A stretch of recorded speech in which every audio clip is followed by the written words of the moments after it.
Olunaku lw'eggulo Ssaabasajja Kabaka wa Buganda Ronald Muwenda Mutebi owookubiri yasiimye n'alamusaako oba n'ayogerako eri abantu be.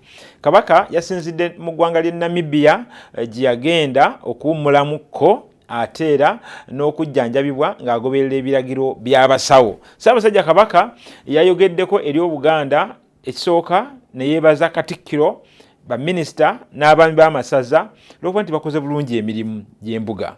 Ekyokubiri n'abantu be n'abeebaza okuba nti bajjumbidde zayise obulombolombo ennono n'ebyobuwangwa ebya Buganda. Ssaabasajja Kabaka yagumizza abantu benaga nti nedda bannange obulamu bwange kati bugenze butereera, twebaza Katonda era essaawa yonna ngenda kudda mu nsi yange ngende mu maaso n'okulamula ensi yange. Kabaka okulabikako eri Obuganda yabadde ku ntimbe za TV ez'enjawulo naffe tumuyina yalugenda mubatirako mulabe naye kyasanyusizza nnyo abantu be ne baga nti awo nno Ssaabasajja tukulabyeko. Baasanyuse nnyo n'okuba nti wedde omutanda ayogera ng'olabda nti eddoboozi eggulumivu kulaba nti waliwo essuubi ti Katonda ayongedde omujjanjaba n'okumusuusa. Nja kusaba muganda wange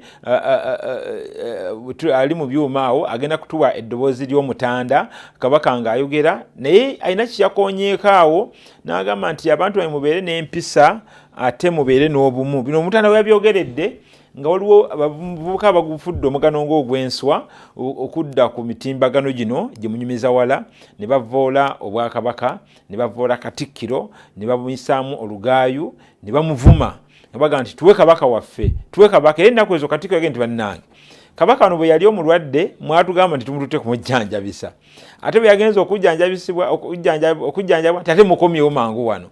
Naye omutanda agambye nti okubeera n'empisa aye n'okubeera obumu.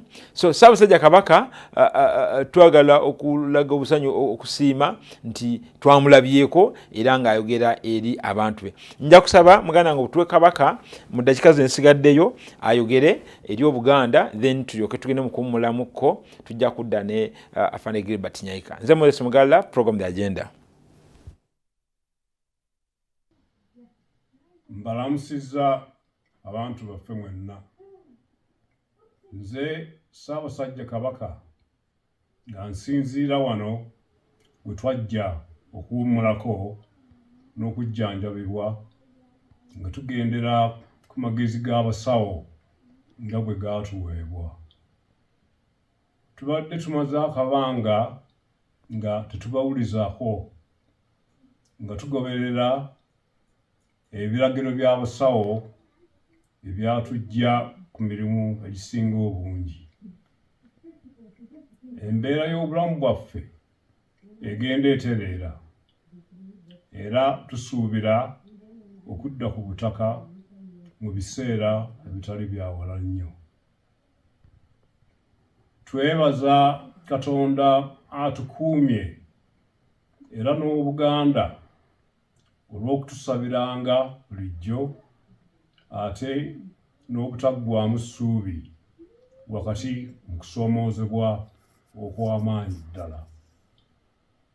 Twebaza Katikkiro, baminisita n'abaami ba Kabaka bonna olw'okusigala nga batambuza emirimu gy'Obwakabaka mu kiseera nga tetuli mu nsi.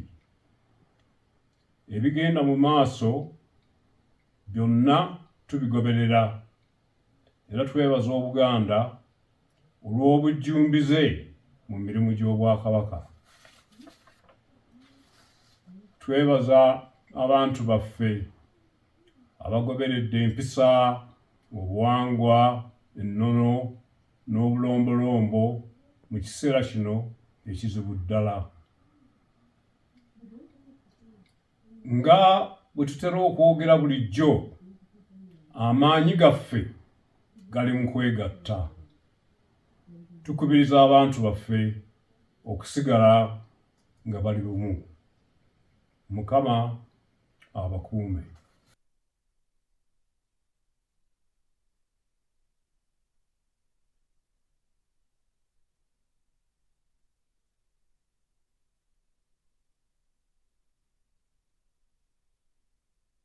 Kale yoyo Ssaabasajja Kabaka muwulidde obubaka bwe era nga yeebaza abantu be okubeera obumu n'abakubiza okubeera ab'empisa. Naffe twongera okusaba Ayi Katonda kuuma Kabaka waffe.